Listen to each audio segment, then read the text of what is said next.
ఓం నమో శక్తి నమః. నమస్తే అండి అందరికీ. ఇదివరకు చాలా మంది చాతబడులు శత్రునాశనాలు అని చేయించి ఎటువంటి ఫలితం దక్కకుండా డబ్బులు పోగొట్టుకున్నట్లయితే ఈ వీడియోని తప్పకుండా చూడండి. అలాగే షేర్ చేసి సబ్స్క్రైబ్ చేయండి. బలిదాపం శత్రువంతం. బొమ్మ చేసి పసుపు కుంకుమ నిమ్మకాయలతో క్షుద్ర మంత్రాలు చదవాలి.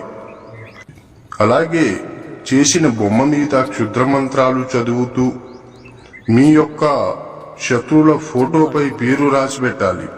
అలాగే క్షుద్ర మంత్రాలు చదువుతూ బొమ్మ మీద 11 చోట్ల గుండు పిన్నులతో గుచ్చి దున్నపోతు రక్తం గాని, నల్లపిల్లి రక్తం గాని, పంది రక్తం గాని, అలాగే నల్లమేక రక్తం గాని తెచ్చుకొని క్షుద్ర మంత్రాలు చదువుతూ బొమ్మ మీద తెచ్చుకున్న రక్తం అనేది కోసి భూమిలో